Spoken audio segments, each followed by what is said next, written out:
여러분, 신앙생활을 한다는 것이 무엇입니까? 신앙생활을 잘하고 싶어 하는데 신앙생활을 잘한다는 것은 우리가 어떻게 하면 신앙생활을 잘한다라고 얘기할 수 있을까요?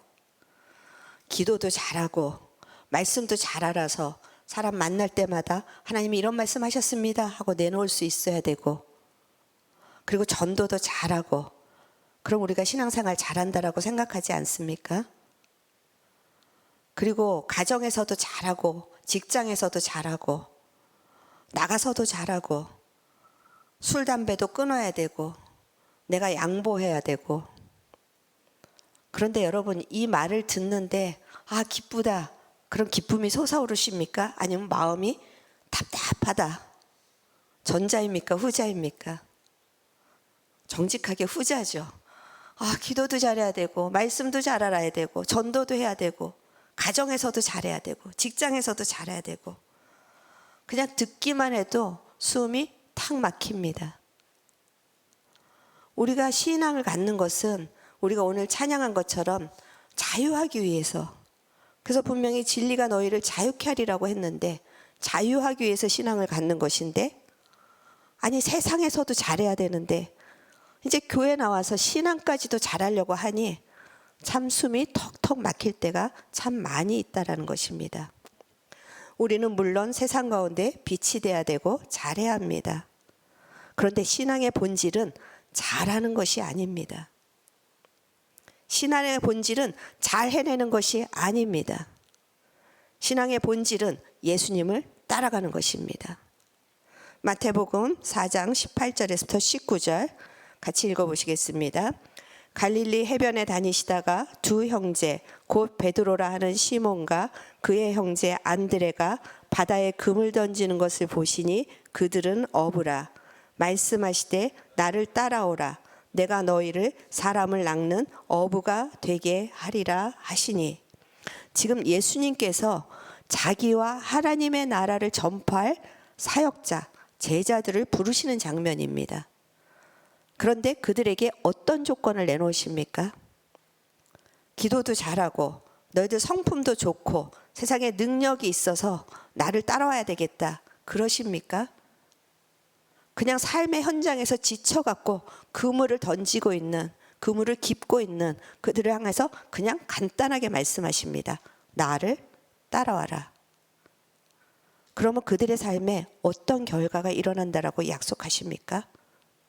내가 너희로 사람을 낚는 어부가 되게 하리라.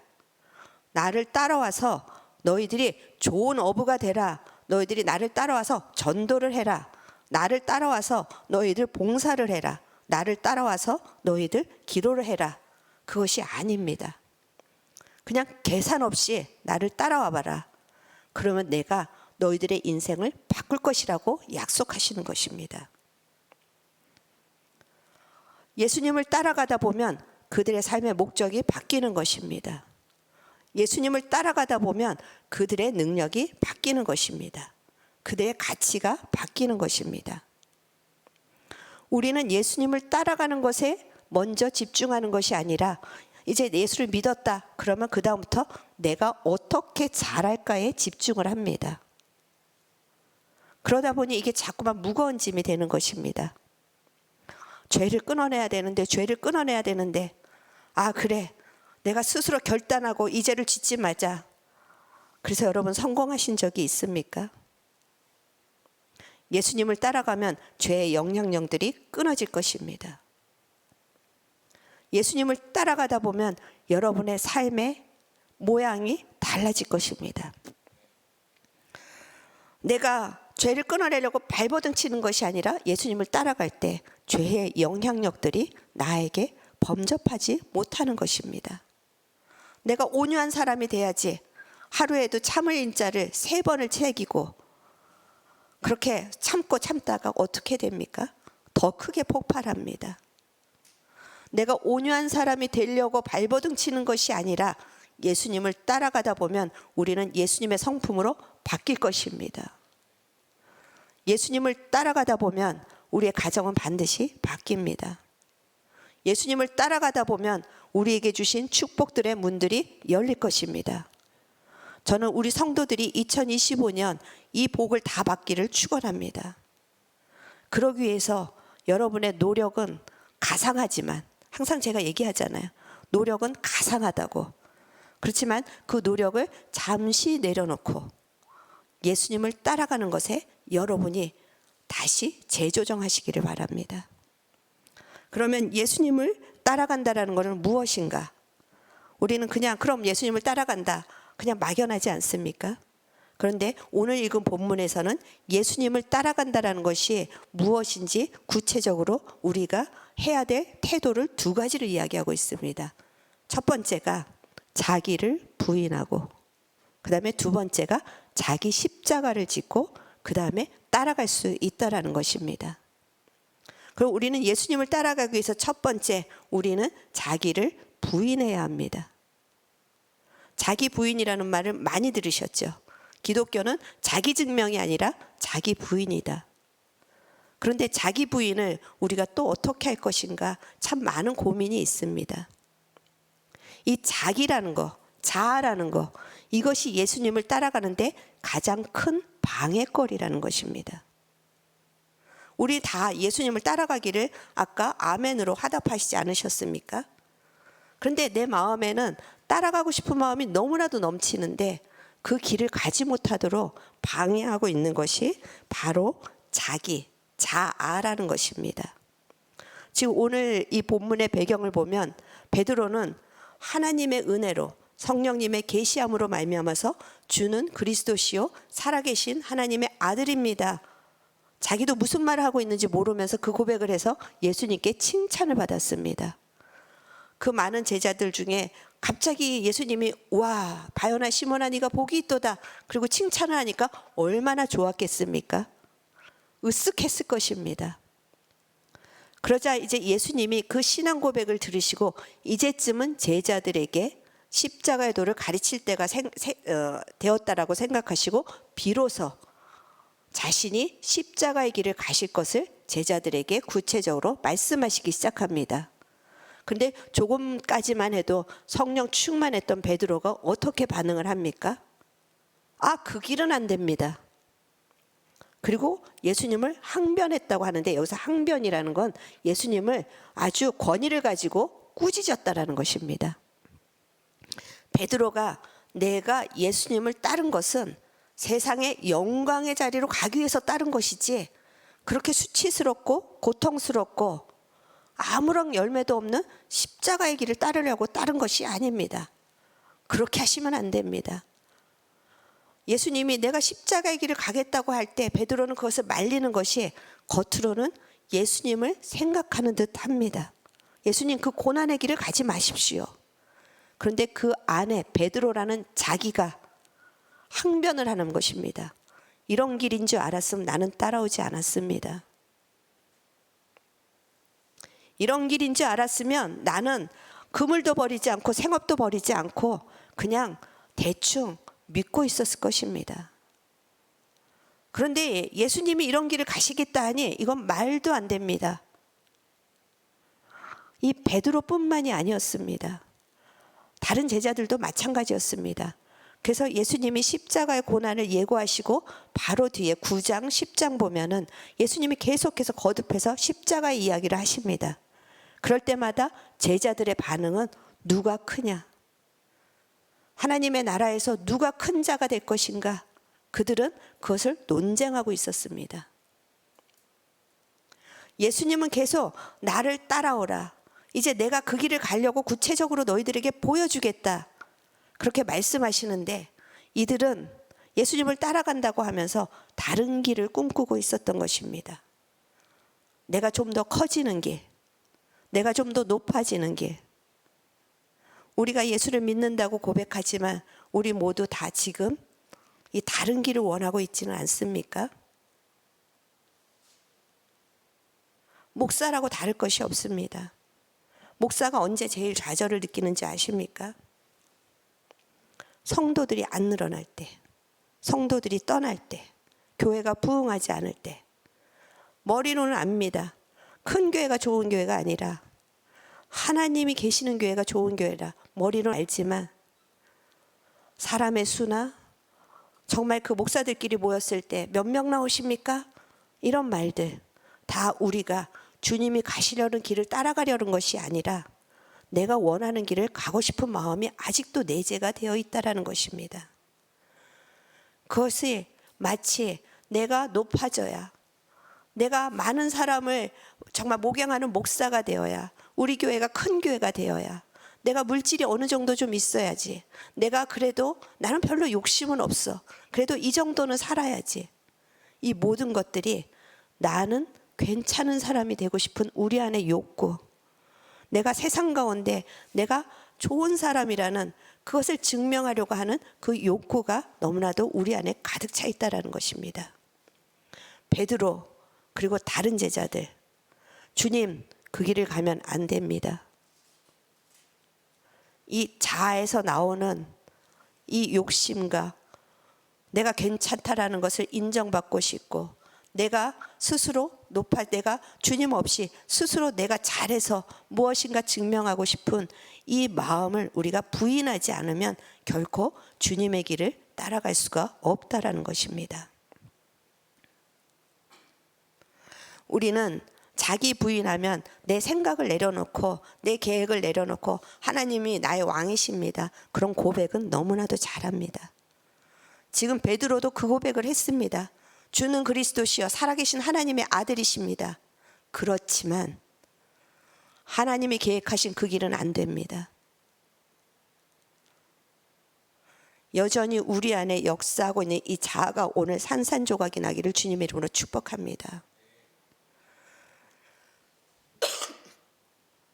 그런데 우리가 이 자아를 부인하는 결정적인 증거를 성경에서 말씀하고 계십니다.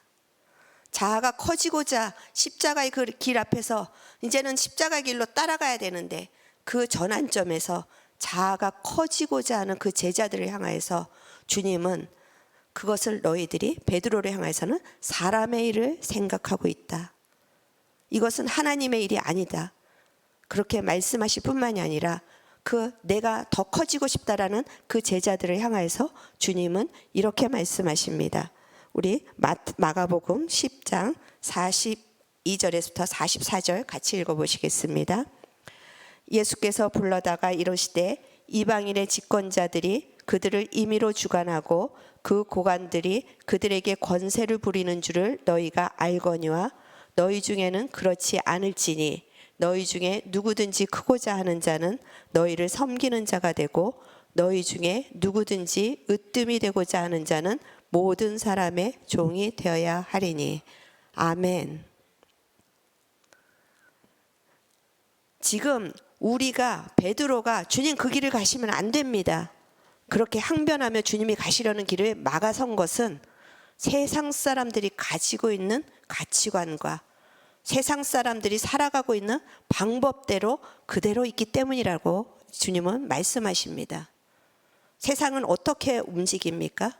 힘이 많은 사람 위주로 움직입니다. 뭐 세상의 힘이 아니라도 가정에서 부모만 봐도 부모가 힘이 있기 때문에 자식한테 함부로 하지 않습니까?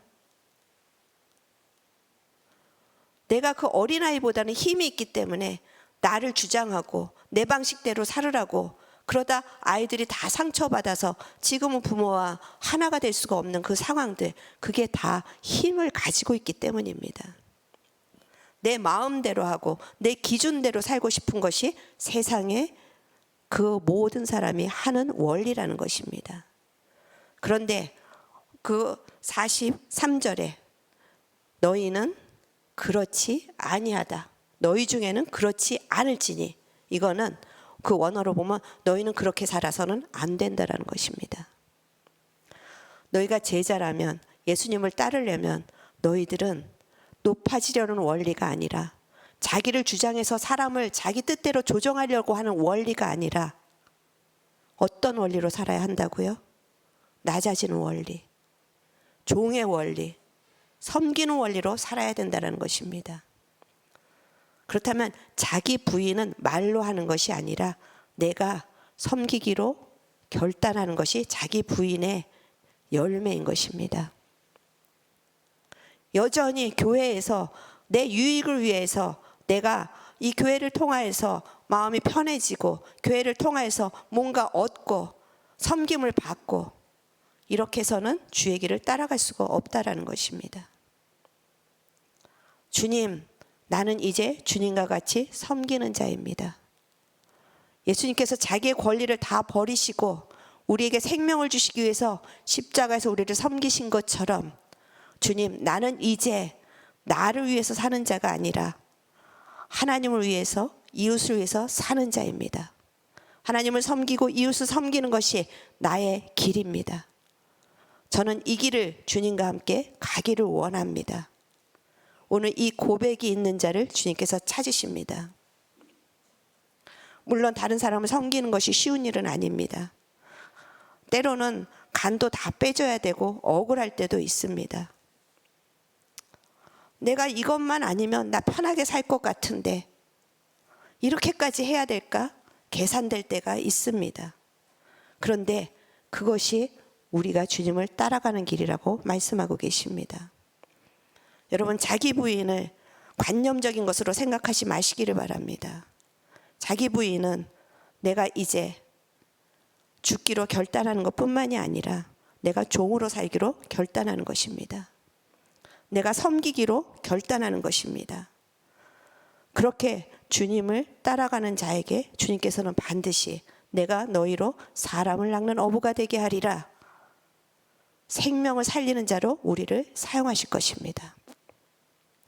그리고 하나님, 이제 나는 자주 넘어지지만 그래도 내가 이 길을 가겠습니다 하는 사람에게 두 번째로 하나님, 네가 자기를 부인했다면 이제 두 번째로는 너의 십자가를 지고 나를 따르라고 말씀하십니다. 우리는 자기 십자가를 무엇으로 생각합니까? 내 배우자. 아이고, 이 배우자만 아니면 그래, 내 십자가로 생각하자. 내 질병. 아유, 참 이 질병만 아니면 그래, 이 질병도 내 십자가로 생각하자. 우리는 그렇게 십자가를 잘못 해석할 때가 있습니다. 우리가 배우자, 질병 이런 것들을 우리가 주님 앞에 도움을 구해야 하지만 그것은 십자가가, 자기 십자가가 아닙니다. 자기 십자가라는 것이 무엇입니까? 당시의 십자가는 죄인들이 짓는 것이었습니다. 죄인들이 자기가 달려 죽을 십자가를 어깨에 짊어지고 가서 그 십자가에 못이 박혀 죽는 것입니다. 자기 십자가라는 건 자기의 연약함, 자기의 모든 무너짐, 자기의 실패, 자기의 안 되는 것, 절망, 이 모든 것들을 짊어지고 우리가 죽으러 가는 길입니다. 아, 내가 주님대로, 이제 주님 뜻대로 살고자 결단했는데, 내가 섬기는 자가 되려고 했는데 여전히 내 안에서 욱하고 올라오는 이 억울함을 짊어지고 죽음의 장소로 가는 것이 자기 십자가를 짊어지는 것입니다. 내가 이제 사랑하기를 원하는데, 내가 용서하기를 원하는데 여전히 따져지고 여전히 아, 정말 내가 왜 이렇게 해야 되는가 화가 나고 그것을 짊어지고 자기가 죽으러 가는 장소가 자기 십자가를 지고 가는 것입니다. 그런데 그 죽으러 가는 장소가 그냥 보통 사람들이 십자가에서 죽는 장소와는 다릅니다. 우리가 십자가를 짊어지고 죽으러 가는 장소는 예수님의 십자가의 죽음과 부활이 있는 장소입니다. 예수님께서 자기를 부인하고 자기를 십자가에 죽고 그 다음에 그곳에서 부활하신 그곳에 가서 우리는 함께 죽는 것입니다. 내가 나의 연약함과 나의 실패와 나의 절망과 해도 안 변하는 나를 짊어지고 예수님의 십자가 앞에 가서 주님의 십자가에 연합할 때 그곳에서 반전이 일어날 것입니다. 죽음에서 생명으로 바뀔 것입니다. 절망에서 소망으로 바뀔 것입니다. 슬픔이 기쁨으로 바뀔 것입니다. 자기 십자가를 지라는 것은 자기의 한계를 깨닫고 자기의 힘으로는 이 죄에서 벗어날 수 없음을 깨닫고 자기의 힘으로는 아무리 노력해도 자기가 좋은 사람이 될 수 없음을 깨닫고 그것을 있는 모습 그대로 짊어지고 주님 앞으로 가라는 것입니다. 그러면 그 십자가에서부터 놀라운 신비를 경험하게 되실 것입니다. 이 경험이 없으면 그 다음에는 신앙생활은 늘 무거운 짐에, 우리가 아까 처음에 나눈 것처럼 숨이 턱턱 막히는 무거운 짐이 될 수밖에 없습니다. 저는 이 십자가에서의 반전을, 내 이 연약함을 짊어지고 주님 앞에 나아갔더니 거기서 내가 가질 수 없는 신비한 것들을 부어주시는 주님을 경험하시는 여러분이 되기를 주님의 이름으로 축원합니다. 이번 주에 어떤 성도가 저에게 그렇게 간증을 했습니다. 정말 도저히 미워서 볼 수 없는 사람이었는데 자기의 그런 악함을 가지고 십자가에 들고 나아갔더니 이상한 용서가 솟아나고 이해가 되고 그냥 용납이 되더라. 옛날 같으면 자기가 따지고 그냥 얼굴도 안 봤을 텐데 그냥 품어지더라. 이것이 자기 노력입니까? 용서해야지 할 때는 더 미워지는 것이 우리의 방법입니다. 그런데 십자가에 들고 나아갔더니 내가 알 수 없는 마음이 솟구쳐 생기는 것입니다. 그러면 그때부터 신앙은 가벼운 짐이 되는 것입니다. 여러분이 기특하게 아주 그래도 그렇게 내가 열심히 해서, 그것도 굉장히 좋은 일이지만 먼저 자기를 부인하고 십자가 앞에 나가시기를 축원합니다. 그리고 십자가에서 주님이 어떤 마음을 주시는지 기다려 보십시오. 그런 신앙생활은 자유가 있습니다. 그리고 자기를 부인할 때 자존심도 내려놔야 되고, 자기를 부인할 때 나도 편하고 싶고 나도 좀 대접받고 싶고, 그렇지만 그 뒤에 주시는 그 십자가에서 주님이 주시는 그 영광을 알기 때문에 기쁨으로 갈 수가 있는 것입니다. 이것을 알지 못하면 저는 기도도, 말씀을 열심히 읽는 것도, 다른 사람을 위해서 봉사하는 것들도 죄송하지만 그것은 여러분에게 자기 의밖에 될 것이 없을 것이고 무거운 짐밖에 되지가 않을 것입니다. 마태복음 11장 28절에서 우리 마태복음 11장 28절에서 30절 한번 같이 읽어보시겠습니다. 수고하고 무거운 짐진 자들아 다 내게로 오라. 내가 너희를 쉬게 하리라.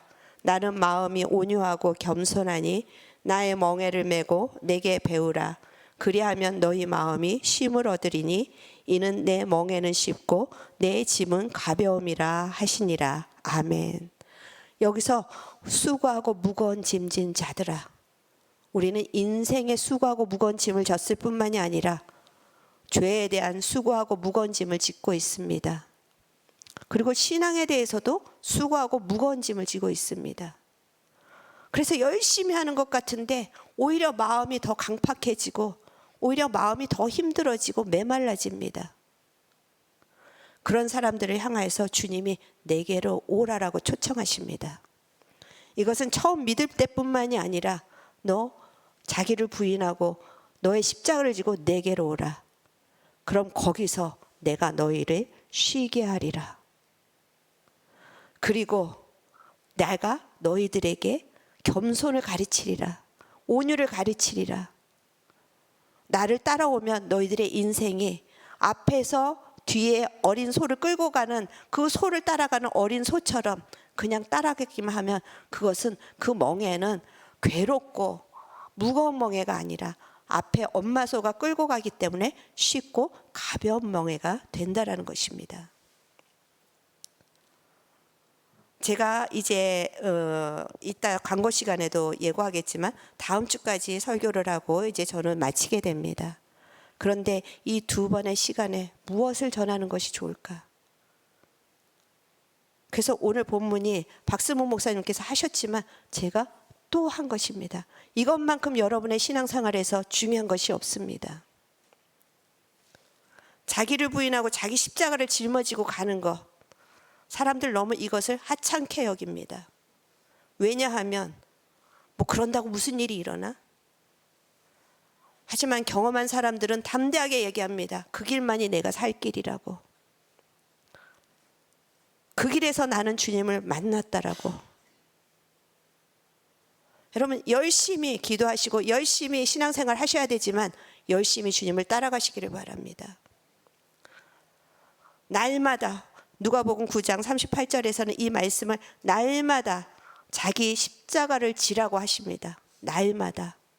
매일매일 우리는 우리를 부인하고, 내가 이렇게 살 자가 아니지, 나는 섬기는 자지, 나를 부인하고, 그렇지만 내 힘으로는 할 수 없으니 내가 나의 이 한계를 가지고, 절망을 가지고 내가 주님의 십자가 앞으로 나아가겠다고 주님 앞에 나의 이 모든 연약함을 짊어지고 나아갈 때 주님이 여러분 속에 어떻게 일하시는지 경험하시기를 간절히 축원합니다.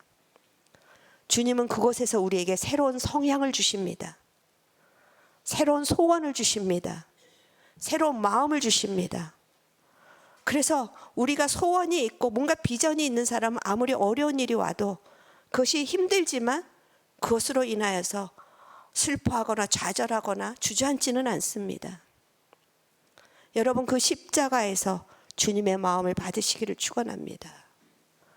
그리고 주님이 주시는 이 주님 안에 있는 모든 것, 주님의 지혜, 주님의 능력, 주님의 사랑, 주님의 용서, 이것을 여러분이 가지고, 그리고 여러분이 그 길을 따라갈 때 그 길의 끝에는 반드시 열매가 있습니다. 우리는 하나님의 일을 열심히 한다고 하지만 마태복음 10장 38절 한번 보시겠습니다. 마태복음 10장 38절입니다. 또 자기 십자가를 지고 나를 따르지 않는 자도 내게 합당하지 아니하니라. 여기서 합당하지 않다, 주님이 인정하지 않겠다라는 것입니다. 베드로가 나 주님 열심히 따라가는데 주님 그 길은 가지 마세요 그랬을 때 베드로를 향하여서 사람의 일이라고 하신 것이 이 말씀입니다. 주님이 인정하지 않는 길이라는 것입니다. 십자가의 길만이 여러분을 살게 할 것입니다. 십자가의 길만이 여러분을 새롭게 하실 수 있습니다.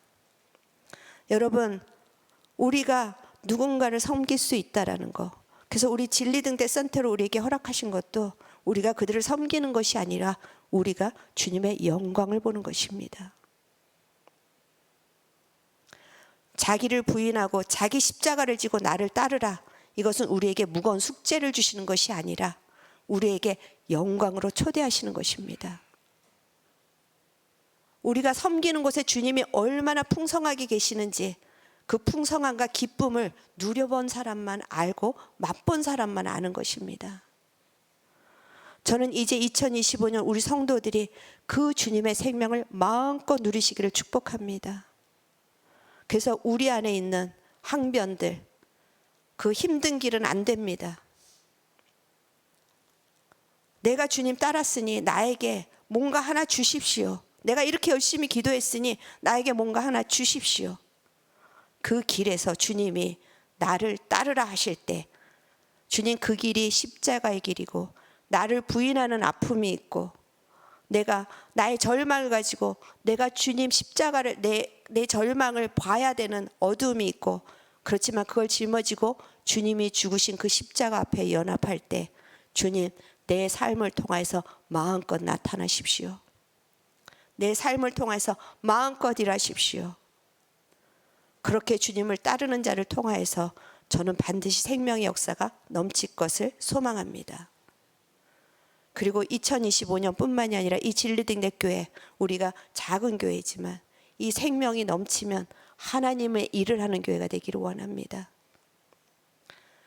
겉으로는 다 화려하고 많은 프로그램이 있고 많은 기도가 있고 하지만 정말 그 십자가와 상관없는, 그래서 사탄이라고 말을 듣고 사람의 일만 한다라고 꾸중을 듣는 저희들이 아니라, 그래 네가 너를 섬기기로 결정하며 또 그것이 안 되는 것 때문에 몸부림치면서 너를 붙잡고 십자가 앞에 나아갈 때 내가 너에게 그 생명의 길, 영광의 길을 부어주리라. 그 약속을 꼭 붙잡고 십자가의 길을 가는 우리 귀한 성도들 되기를 주님으로 축원합니다. 네, 이 시간에 저희가 좀 기도했으면 좋겠는데요. 여러분, 자기를 부인하는 거, 내 생각을 내려놓습니다. 내 마음을 내려놓습니다. 내 계획을 내려놓습니다. 맞습니다. 하지만 태도가 다른 사람을 위해서 살고자 하는 마음의 태도와 결단이 없다면 그것은 그냥 베드로가 한 고백에 불과하고 사람의 일에 불과합니다. 이 시간에 정말 주님을 위해서, 다른 사람을 위해서 살기를 원하십니까? 주님은 오늘 그 마음을 원하십니다. 주님, 나에게 능력이 없지만 나를 다른 사람을 위해서 내 목숨을 내어주시고 내 다른 사람을 위해서 내 시간과 내 물질과 내 모든 것들을 내어주기를 원하시는 이 길에 나를 불러주셨으니 그 길이 주님이 가신 길이요, 그 길이 영광의 길임을 알기에 내가 이 시간 다시 한번 나의 유익을 내려놓고 나의 권리를 내려놓고 내가 주님 앞에 아버지 주님을 따라가기를 원합니다. 나는 주님을 사랑하고 이웃을 사랑하는 사람으로, 섬기는 자로, 가장 낮은 자로 살기를 원합니다. 그냥 고백하시지 마시고 여러분의 마음을 담아서, 정말 이 마음이 있다면 주님께서 이 시간에 여러분이 담은 그 마음에 마음껏 주님이 축복하실 것입니다. 그 마음을 담아서. 그렇지만 그런 마음이 없다면, 그 마음이 없는 것 때문에 여러분 위기감을 느끼시기를 바랍니다. 그 마음이 없는 것 때문에 주님 앞에 울기를 바랍니다. 그리고 그 마음 달라고 기도하시기를 바랍니다. 같이 기도하시겠습니다.